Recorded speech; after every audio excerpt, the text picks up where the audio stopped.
Panel. Thank you all for joining us. Who are we? There's Carl. Great.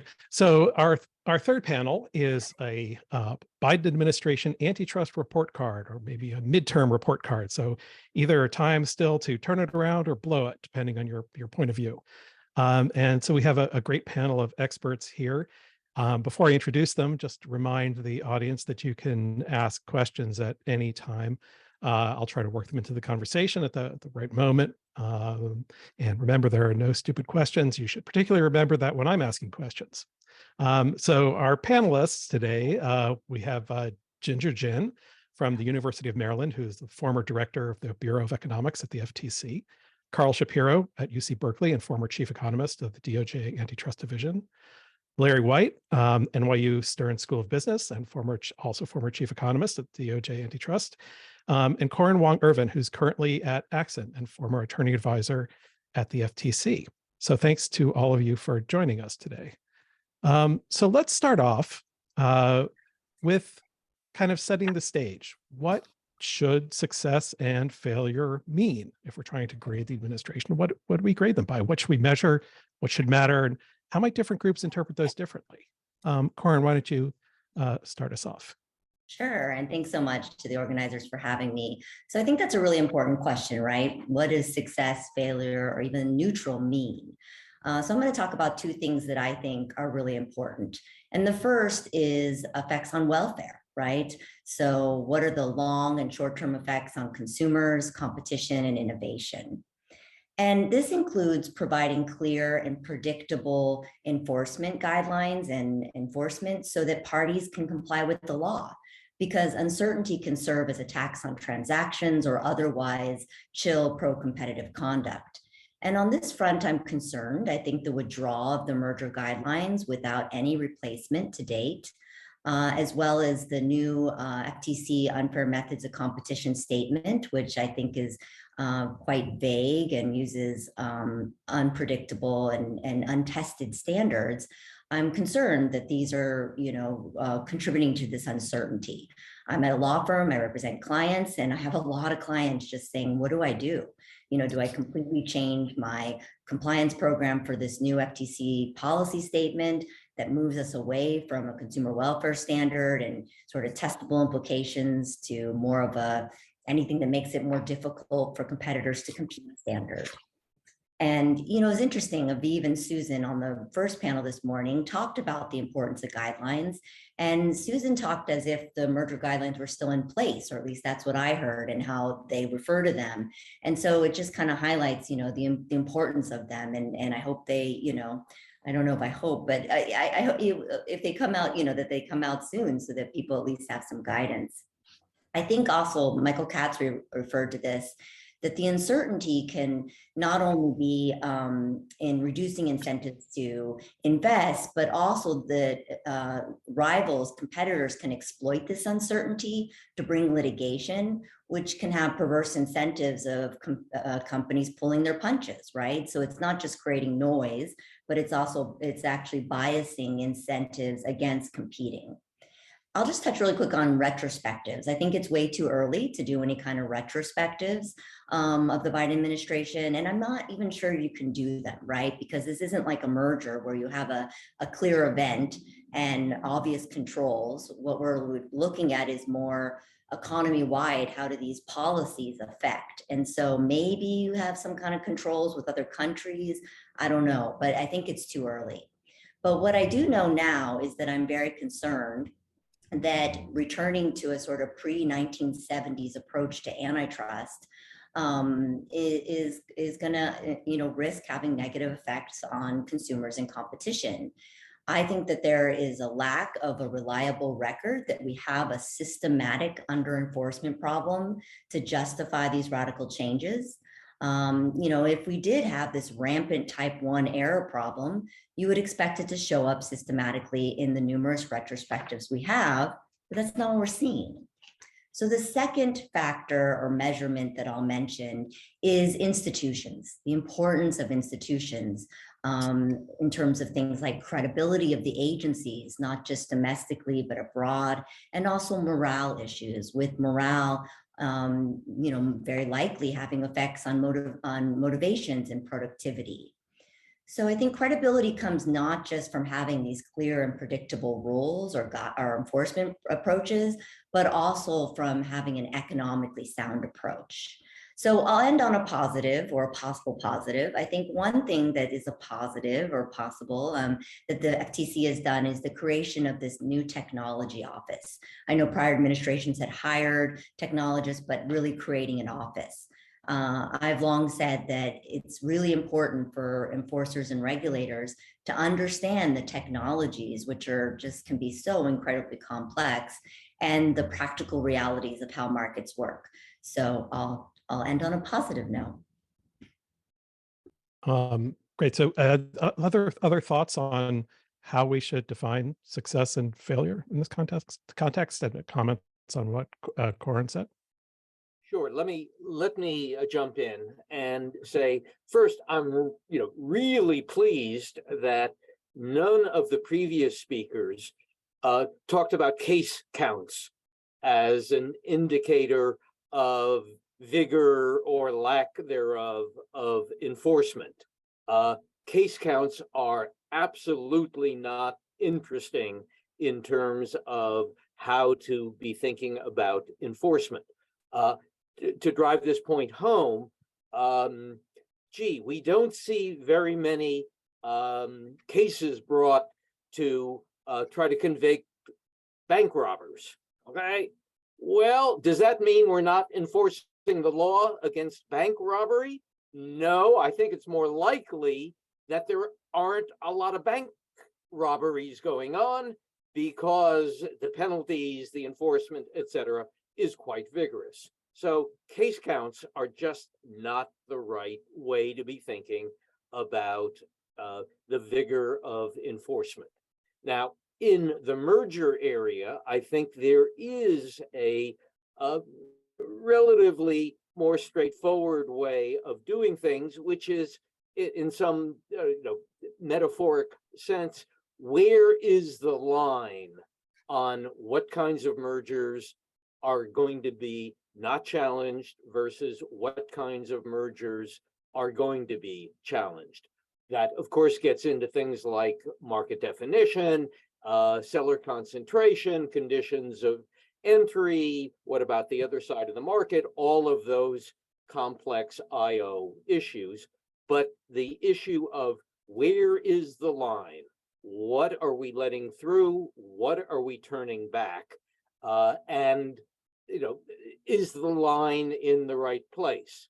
Now, I would differ a little bit with Corin by saying, I think at least some of those retrospective studies of mergers have shown that the close calls that eventually got waved through, maybe waved through with conditions, we see price increases, significant price increases afterward.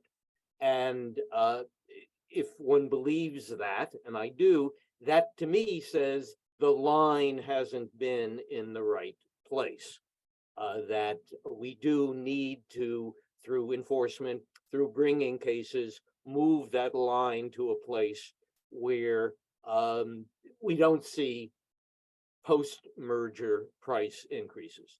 That's most easily done in the merger area. In monopolization, in cartels, it's tougher to do, and ultimately the standard ought to be, as Corin mentioned, consumer welfare, competitive structure, generally improvement in well-being. But case counts just can't be the right way to be thinking about this. So just to clarify, I wasn't saying that there's no retrospectives, that there's harm. I'm saying that I would want systematic before I have radical changes. And my standard isn't there's no harm ever, so that we should, there's any harm, we should change the rule. Sorry, I think someone else is going to talk. But wait, before we move on, Larry, sorry, I'll just go ahead, Carl. Go ahead. Let me try a different approach than you've heard so far here. This is what do you call it, a midterm report card. So as a professor, I'm used to, we've been put in the syllabus, how you're going to be evaluated as a student. And both people here, all of us, they think, well, here's how we might want to evaluate this. But this is a case where, why don't we evaluate the administration based on their own goals, rather than the ones that we might choose to impose upon them or think should apply. So in July 2021, so 6 months into the administration, President of the United States, in his executive order promoting competition in the American economy, stated, let me read 2 sentences, I think it's very important, Scott. Quote, yet over the last several decades, as industries have consolidated, competition has weakened in too many markets, denying Americans the benefit of an open economy and widening racial, income, and wealth inequality. Federal government inaction has contributed to these problems, with workers, farmers, small businesses, and consumers paying the price. So the administration, now this is the President of the United States, so all the agencies have to get behind that. Certainly DOJ, and look, FTC is independent, but let's be serious. He appointed Lena Khan as chair, they're going to get behind it too. That's the administration. So maybe we should evaluate them based on that criteria, which I think is basically reducing consolidation and going after big business. Now, I will add one other fact to this that I think is very important, because I am now talking more about politics than economics for a moment. If you look at the survey evidence, 82% of people have a positive view of the impact of small business, and only 41% feel that way about large business. In fact, 38% of people have an extremely negative view of large business. Furthermore, the percentage of people who are very dissatisfied with large businesses, major companies actually, this is a different survey, is 44%, more than double what it was 20 years ago. So I think in our antitrust world, we tend to look at, we want to do whether it's consumer welfare or innovation. The political moment for this administration is to go after large businesses and go for deconcentration and attack consolidation. This is very structural, and this fits with when they go back to the 1960s, when things were much more structural. Now, I don't think that's going to work, and I don't think it's a good approach, but that is how the administration, I think, is judging itself, and we should not lose track of that. Well, actually, so let's follow up on that a little bit. I know you're not saying that you think, I mean, you said explicitly you don't think that's a good approach, but if those are the measures that we're supposed to evaluate the administration on, how well do you think they did? I mean, they're trying to do that, but the FTC loses in court. It's not clear what sort of successes they've had. So by the measures that you're talking about, do you think they would consider it successful? Well, I would distinguish short run from long run here, and I think a lot of our conversation the rest of this hour will touch on various aspects answering your question, Scott. So I think in the short run, it seems to me the strategy is to, certainly, particularly at the FTC, is to make it much more costly and uncertain to engage in a merger. Okay. Now, I'm concerned that is not very much differential between whether the merger is pro-competitive or anti-competitive. But if you want to stop consolidation generally, you can't block mergers. You don't have the authority, but you can make it costly. You can tell people, even if you merge, we're going to review you later. You're not out of the woods. You can have it be a long review process. There's a lot of things you can do, and a lot of things they are doing. So one could argue there's been significant deterrence of mergers that we're not going to see in any statistics, per Larry's point.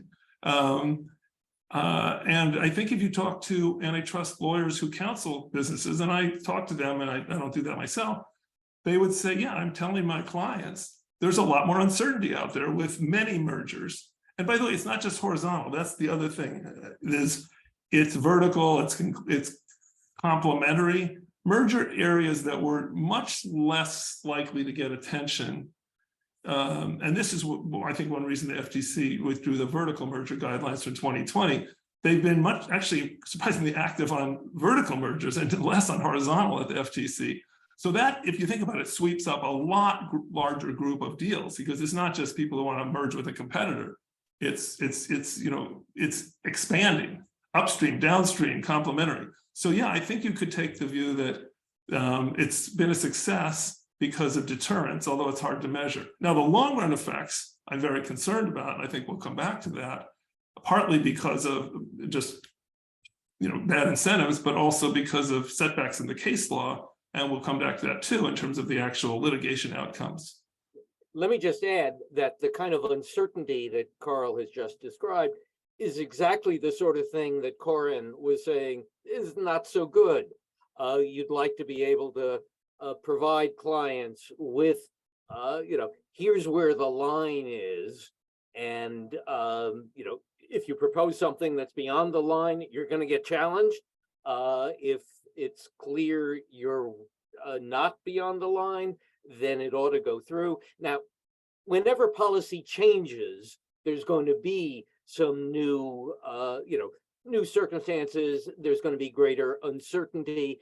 That's one of the lessons that comes out of the classic Priest-Klein approach to what cases get litigated or not.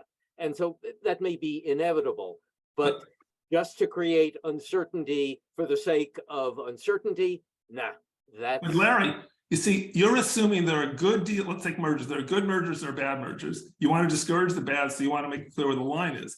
If one takes the view that almost all mergers are bad, discouraging them all by creating uncertainty serves that goal.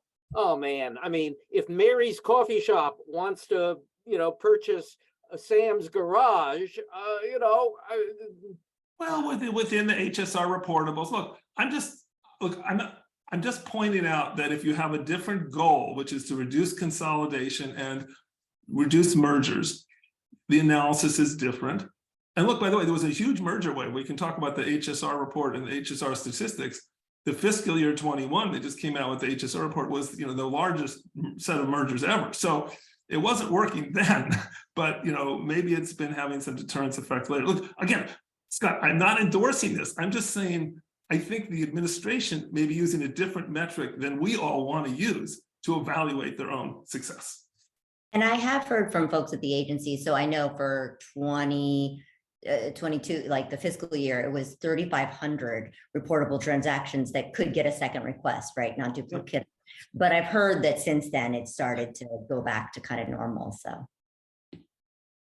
I want to follow up on Carl's short run versus long run. When I received the topic, I was thinking what actions DOJ and FTC have taken to support real and sustainable improvement in the antitrust actions. To me, I think their hiring of Susan Acey and Aviv Levo is a really good thing. Both of them have very extensive antitrust and industry experience. I think Aviv also have a lot of government experience, and they're able to bring economic research and rigorous to very much leaded error of a lot of antitrust situations to deal with. And I'm really glad from the first panel to hear that both DOJ and FTC are hiring not only economists, but also say data engineer, data scientists, and technology officers. I think, in my view, DOJ and FTC were massively lagged behind in those information technology structure, and they're able to move towards that direction. I think that's a very good thing, and could have sustainable improvement in the future, especially with the improved budget amount in the fiscal year of 2023. I also welcome the effort to look beyond the price effect of mergers. I think we can debate on like what theory is right and what theory has more bites, but I think this discussion has raised attention to non-price effect, quality, variety, innovations, future entries, and I think those things at least make a lot of academic and non-academic people thinking along those lines. I think that's a very good thing.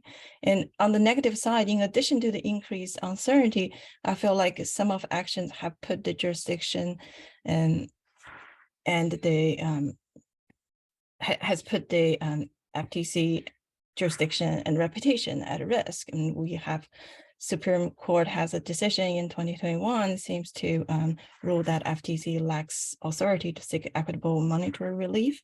In 13B, there are other case like Exxon versus FTC and at the Supreme Court now to sort of put a risk on FTC's administrative proceedings. And I think those things make me sort of concerned about the long run sustainability of the agency and whether we're moving in the right direction to improve antitrust enforcement.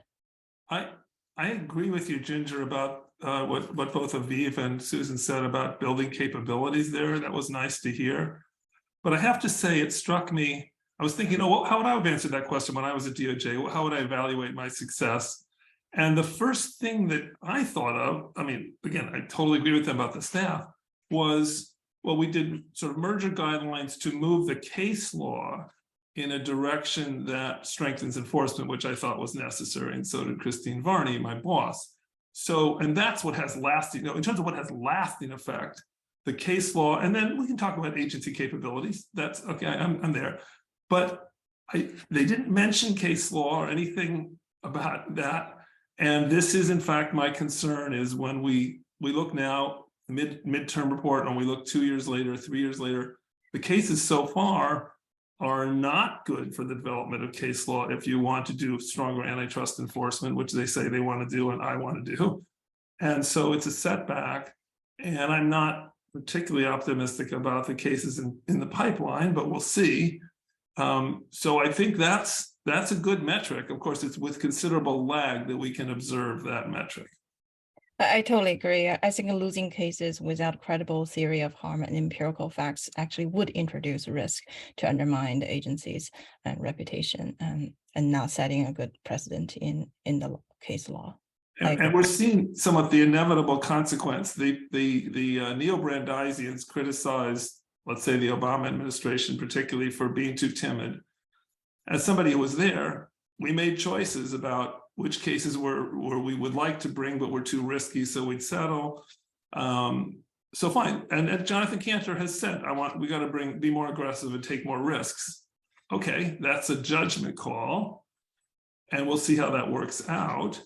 But let's be clear: when you take a risk and it goes south, it's a setback to the cause, just like this Facebook within decision recently is a setback, no matter what the neo-Brandeisians or may say that somehow it's not. It is, and that's the risk they're taking. I think it's considerable, particularly if you don't pick cases well and if you don't litigate them well. I know Larry and Corin, you both want to reply, but just Carl, quickly. So do you believe that the administration then would see the short run as successful because it may have reduced potential mergers or reduced firms' willingness to start mergers, but not successful in the long run because this uncertainty, this effect on reputation will diminish their ability to engage in enforcement? I think in the short run, there's some deterrence. The chair of the FTC is clearly a rock star and is better known than any other antitrust official. So it's working for her as far as I can see. Jonathan Cantor is also, has developed a reputation as, he's aggressive, seems to be working for him. I think it's working for the White House because they're going after big business. So politically, again, it seems to be working for all the different components who are doing it. But in the short run, look, the deterrence I'm talking about is not good, right? You're stopping a lot of pro-competitive mergers. So that's not helpful. And in the long run, it's even worse. So no, I'm very concerned about that, as best one can tell at midterm. Larry, go ahead. Jump in just for a minute to support something that Ginger and Carl said a few minutes ago about what we heard from Susan Athey and Aviv earlier this morning about the institution building, the sort of hiring economists, et cetera, which is all to the good. That was one of my goals when I was at the Department of Justice. But I wish we had heard a little bit more about, so why is it that there is this widespread impression, certainly among the economists I talk to, that there is a morale problem there, that there have been departures. I'm sure Susan and Aviv want to turn that around, and that's great. But what is it that led to this that led to the question that Tom Leonard asked? And I wish we'd heard a little bit more about. So why do you think there is this widespread belief? So one thing I was going to jump in on a little bit more, I said abroad earlier, but is international, right? And the U.S., has lost ground for a long time to the EU, being more what countries follow.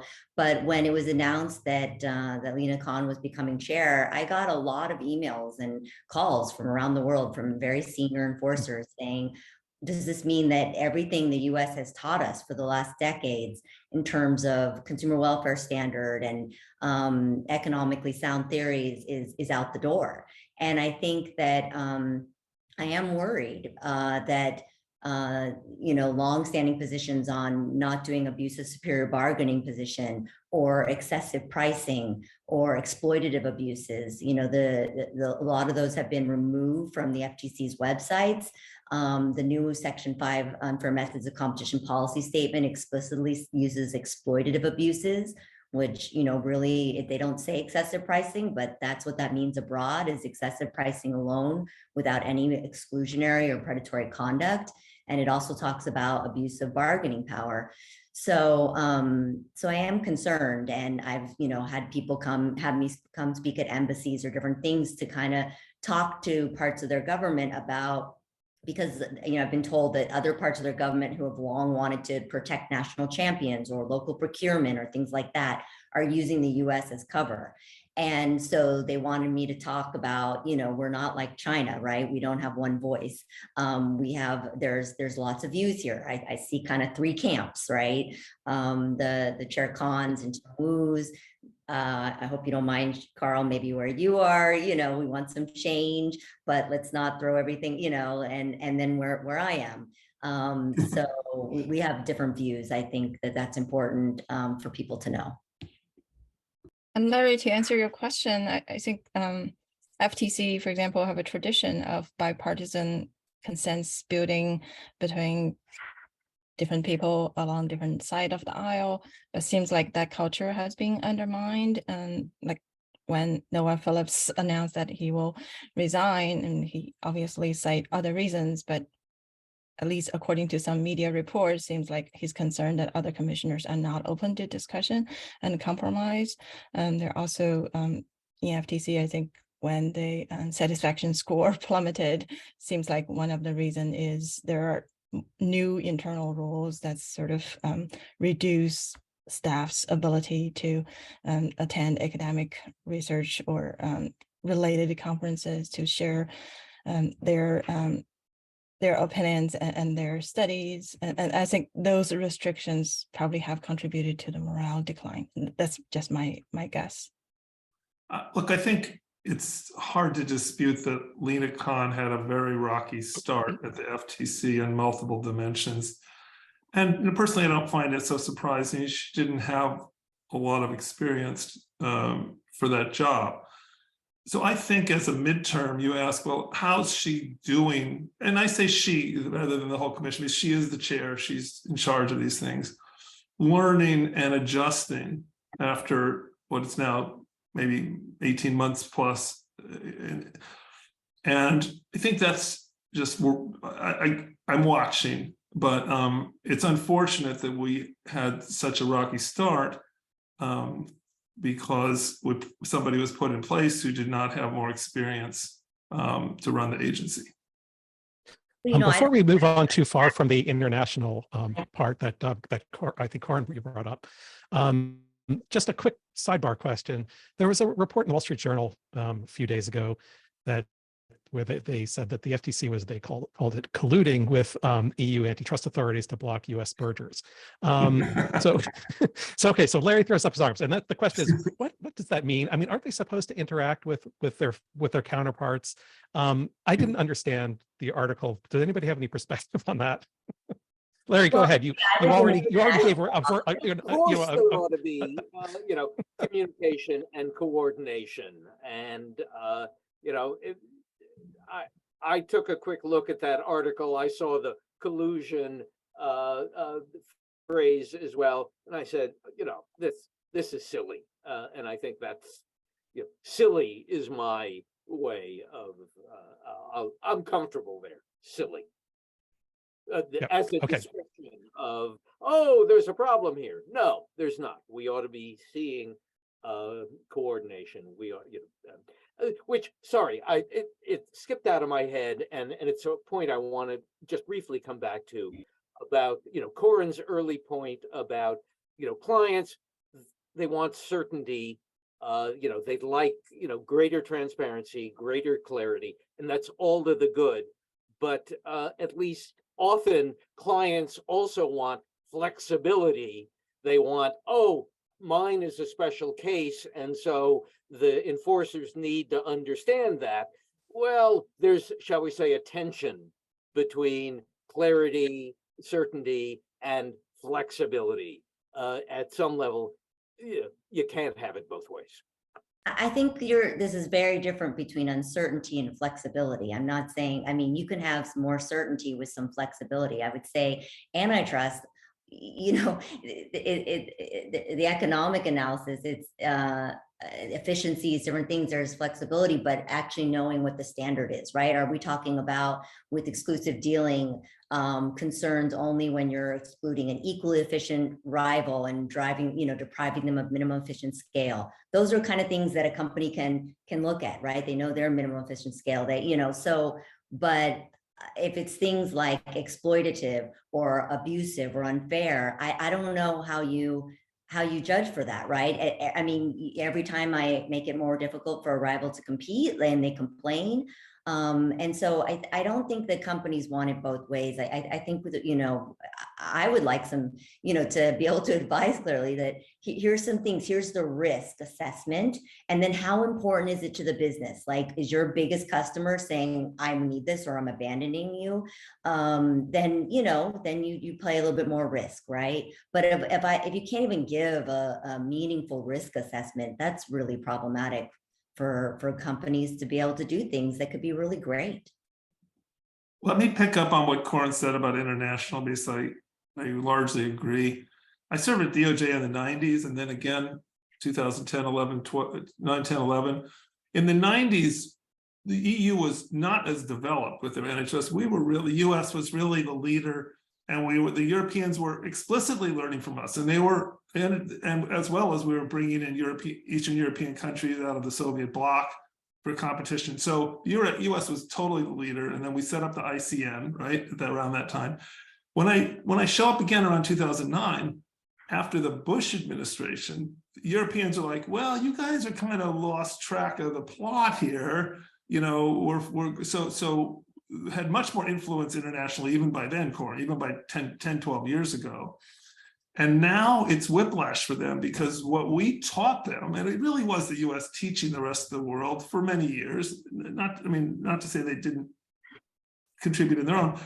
Now it's just like, wait, you're reversing all the stuff we were convinced of for the last 30 or 40 years. So I think it's very confusing. Look, it's true across other areas. I think a good area I compared antitrust to is trade, where the US has backed away from free trade principles, international free trade agreements. We're doing protectionist sort of buy in America stuff. And the rest of the world's like, wait, we were trying to follow you in that direction. It's hard to do. Now you reversed. So it gives people cover to go back to what they want to do. So it's just a reverse of the US message. I think it's unfortunate, but it's not confined to antitrust. If we look at the whole US antitrust landscape beyond just antitrust agencies, we look at legislation and the overall societal discussion on this, I'm actually glad that the US is not moving as fast as Europe is. I feel like this soul-searching discussion between many economists, the lawyers, the legislators, I think it's a sort of good thing. Of course, that we wish things have been not as rocky as it had been. But I feel like this kind of widespread discussion and the public attention on this, I hope it will turn out to be a good thing. That's the US as a collective effort is sort of deciding a future direction that's more robust and more long Actually, lasting. Ginger, that's a good segue, good way to segue to sort of more talk about mergers and acquisitions. Because earlier you asked, or maybe it was in our email exchanges, how have the government's activities towards startup acquisitions changed? And in particular, so we're going more slowly than Europe, but do we see any economic effects of these changes yet? And what might you expect to happen? I want to praise FTC for at least issue a staff report on the big tech acquisitions. I mean, we can question why focus on these limited number of big ones and why just report summary statistics. But I think it's a good start to look at the fast changing tech markets. I think into the future, I hope the US antitrust agencies can take approach to be more proactive, not just looking back 10 years and we just learn summary statistics of very handful number of firms. This landscape is changing so much. I feel like the agencies need really expertise and tools to have real-time surveillance in this space.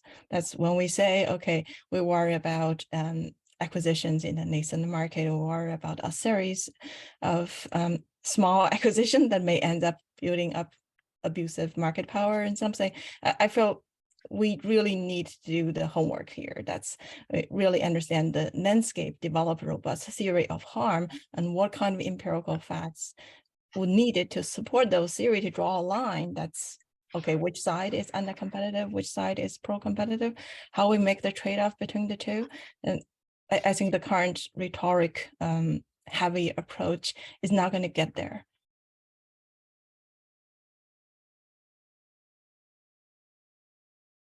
Larry, do you think that this report that Ginger is talking about helps begin to, is it that kind of report that can help establish the line that you're talking about rather than case counts? It certainly helps. This issue, it's got to be retrospective of, who's acquired what, under what circumstances. Ginger, as was mentioned at one of the earlier sessions, Ginger has done research in this area.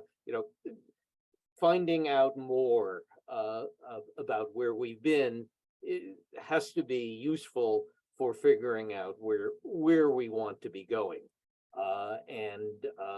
Again, look, where has the line been? Are we happy? Are we comfortable with that?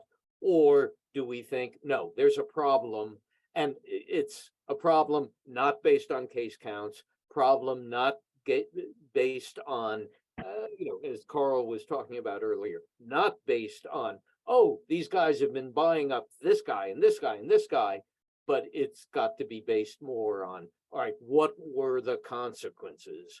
And,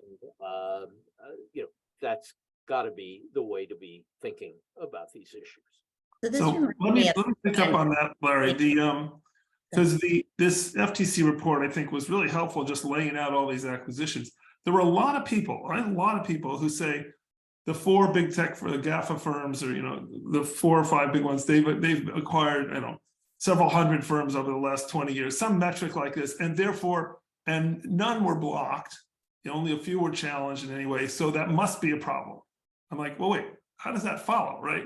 Why don't you tell me which ones you think were a problem? Let's look at it. So I found this report quite helpful in that, it at least lists and goes through these. By the way, the UK CMA also issued a detailed report on a number of acquisitions they looked at closely, which I think supplements and complements the FTC report. They went into more detail on a smaller number of deals. And then you get back to what I think maybe it was Randy Pickett was mentioned in the last, I think it was Randy last, which is, take Google, they made a bunch of acquisitions 2005 and 2009 that they then built out substantially, YouTube, notably, Android, perhaps more than anything, a tiny thing they bought and made into something, extraordinary.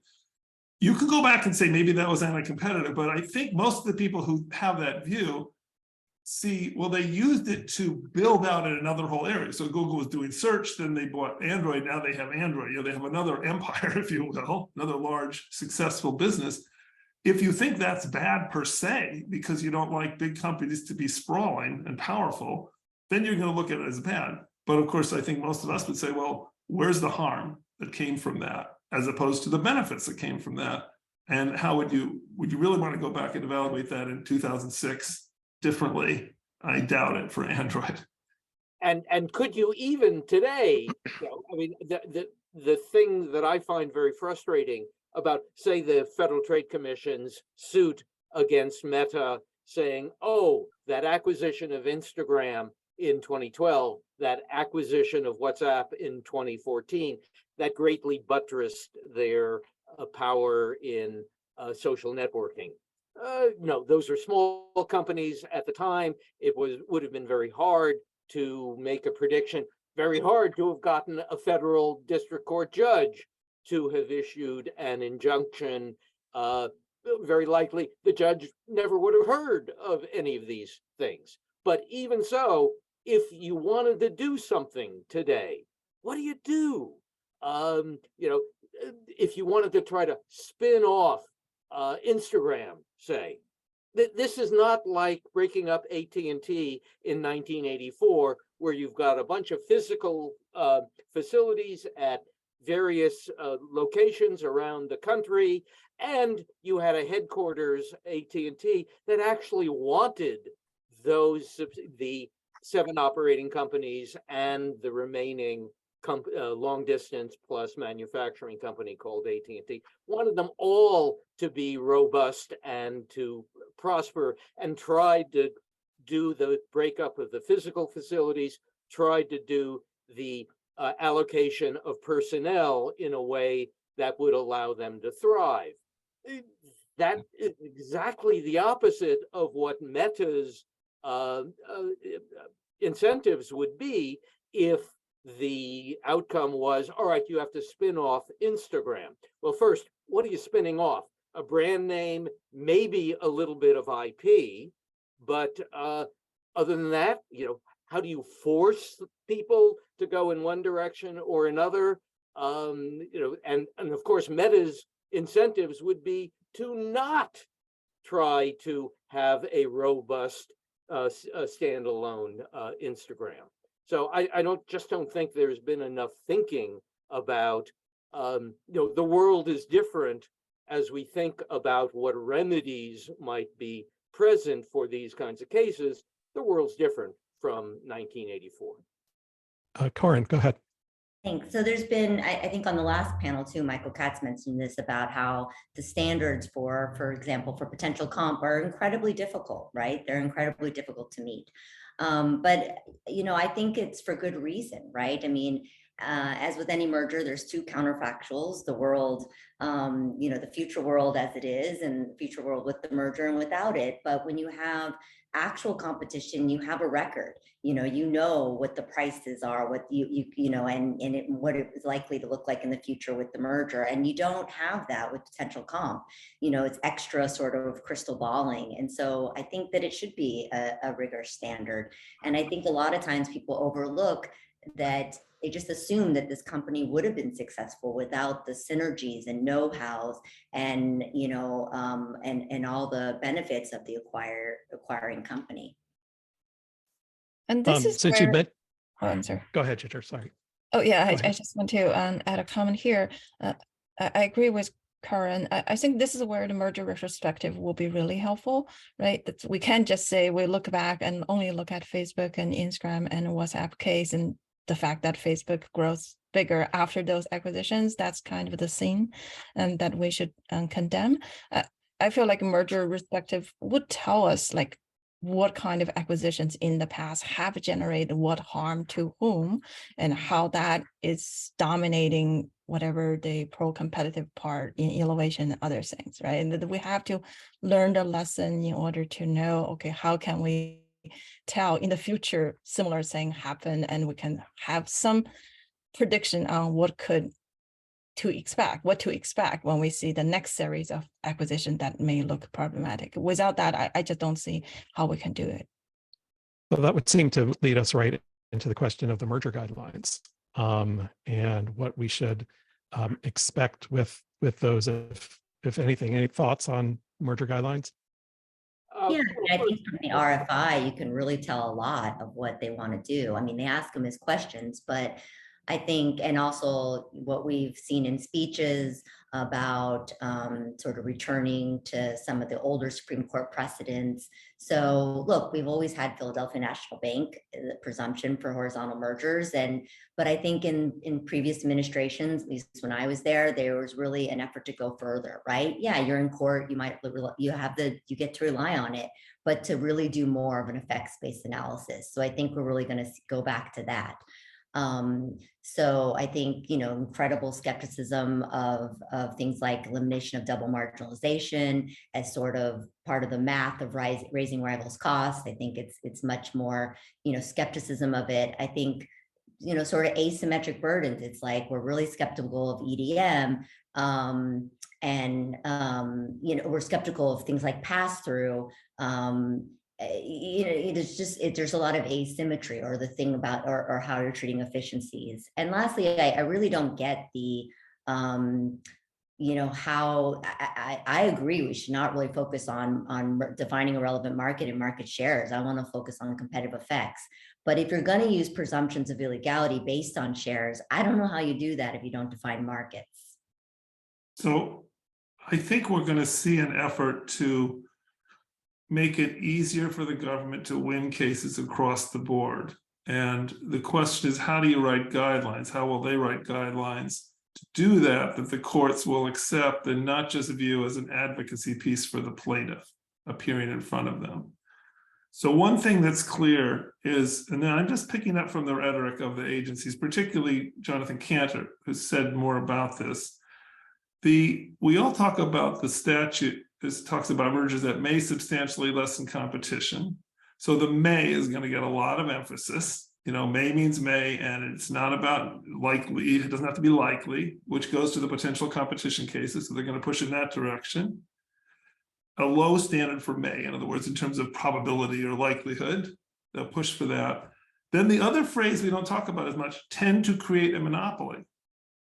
Okay, so I think it'll be very clear if it's a merger to monopoly, efficiencies don't count at all. I mean, Lena Khan has suggested efficiencies never count. I don't know what they're going to do about that. They don't like efficiencies, but whatever. And it's, there's questions about the case law. More generally, though, let me quote Jonathan Cantor, because I think this is the best guide I've been able to find while we're waiting for these things to actually come out. He said in September, the agency's approach to merger enforcement has fallen out of sync with the values reflected in the Clayton Act and the standards established by the courts for its application. And then right after that, merger enforcement has become disconnected from the competitive reality of our economy. And then it is my hope that revised guidelines address this disconnect in both respects. So having worked on the guidelines in 2010, I don't know what it means for I don't know which sense they're disconnected from the competitive realities. At least my efforts on it were to try to make them very much reflective of the competitive realities in different markets. Now, they don't talk about zero price markets. They don't talk about platforms. You can build out, okay? But the thing is, the rhetoric has been so negative on merger enforcement being, out of sync and messed up. It seems like it's setting them up to have to do some more radical things, and that makes me nervous because I don't know what those will be that will work. Okay, so I think that's the challenge, but overall they're going to look for, and then on this point about structure versus effects, and I'll stop in a moment. I think we're going to see, they want to have it both ways, which is, of course, you can't not define markets and HHIs. That's the case law in Philadelphia National Bank. That's how the government wins cases. It would be negligent not to lay that out in the guidelines. You have to do that, or in fact, it would be probably malpractice to bring a merger case and not define a market and talk. Okay. So they're going to. I predict they're going to say, of course we do that, and they'll talk about market definition, and then probably lower the HHI thresholds. I'm guessing, but whatever, you do that, and you say that's one way to win. But another way to win is to show effects directly. And either way works. You can either one. You don't have to do both. So they have it both ways in that sense, in a pro-enforcement manner. Let me jump in on a couple of things. First, to clarify, yes, the vertical merger guidelines were withdrawn by the Federal Trade Commission sometime in the, summer of 2021, something like that. But to my knowledge, the horizontal merger guidelines are still out there, still in principle where people look, although all of us are eagerly awaiting to see what the new version looks like. And let me just point out, we heard from Aviv and Susan earlier today about the importance of economics that continues to be the case at the two agencies.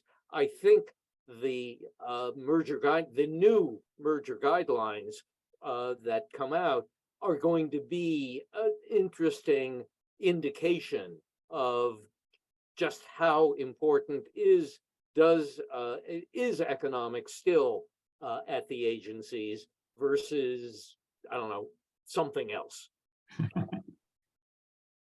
By the way, Tim Wu, when he was leaving the White House in his role there in the National Economic Council, one of the things he listed he was most proud of his accomplishments was revising the merger guidelines. So that shows the salience. I think it may be a little premature to declare victory on this when they haven't even been released yet, but that he put it up high on his list.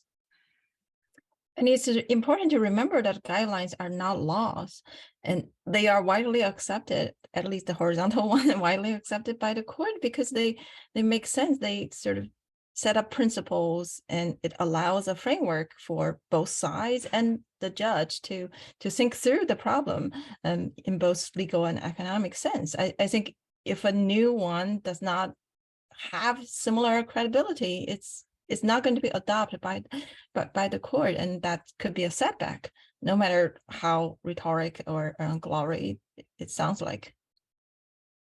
So let me ask you a question. This is a little bit different. With how the antitrust authorities should take into account competition that conflicts with other national, with other goals. I mean, we know that administrations and governments always have conflicting goals. That's just the way it is. But most of this, there's so much competition coming from China. TikTok is eating Facebook's lunch. Temu is, challenging Amazon, and on and on and on. But then at the same time, politicians want to block that kind of competition.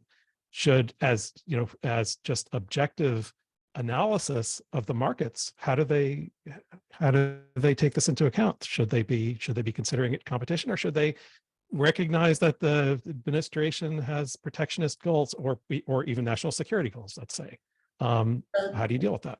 The Chamber of Commerce had a report on this, years back. I testified on it in the Hill about proposing a White House, a person in the White House that did an interagency coordination, that if we were going to have any chance to, be competitive against, China and the rest of the countries who are clearly doing, I think doing protectionism.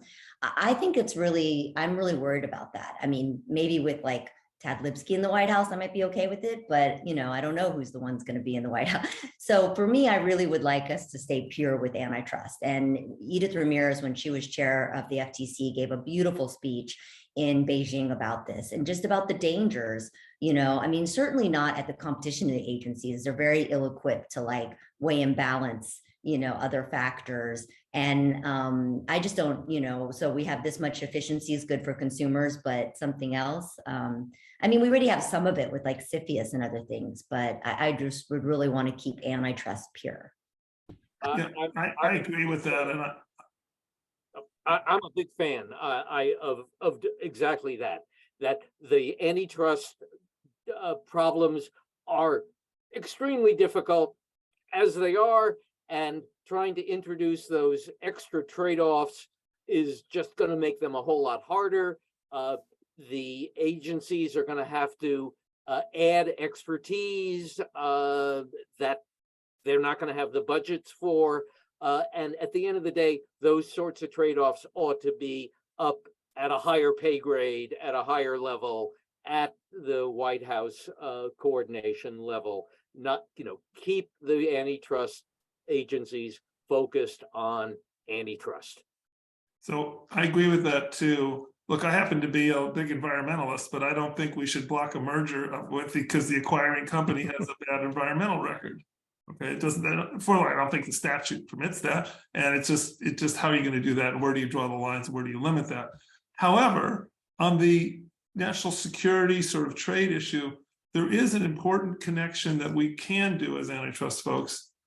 If we think that foreign suppliers will be facing tariffs or quotas or be blocked out somehow, that affects the competitive analysis of a merger. You might be much more concerned about US firms merging if the foreign firms will not be able to be bringing in imports. This was an issue in Whirlpool Maytag, which was allowed for, unfortunately, during the Bush administration as a merger. And Whirlpool argued, these Korean companies, I think it was LG and others, would bring in all these washing machines. And as soon as the deal went through, or probably, for years after that, they worked at the ITC to stop those imports from coming in. So, and TikTok would be an issue here too, presumably, if that might get blocked or limited, then that affects how you think about competition in that space, such as Facebook. So we definitely should include that that factor, but as part of the competitive effects analysis. I totally agree that we should keep antitrust stay in its own focus now. But I think TikTok and Temu probably tell us something about what's the barrier to entry and like how hard it is. I mean, there has been a literature talking about, digital platform have a lot of network effects that leads to winner takes all. But here it comes that we see a young firms from China that are able to enter in, presumably too big to enter market. So I think that tells us something about the barrier to entry, and that should be incorporated when we consider regulation or legislation or antitrust enforcement in this area. I think it's a good example of sort of the network effects can cut both ways, right? I mean, they can certainly, entrench a dominant player, but they can also sort of hasten the demise of one, right? The spontaneous order kind of thing. And so maybe starting in China, where there's so many people, this spontaneous kind of order, and that they're not so insurmountable, in the markets. Okay, well, with that, we're coming right up on noon, and that's time. Thank you all so much for joining us. Really appreciate it. I thought it was a great conversation, a lot of fun. And talk to you all soon.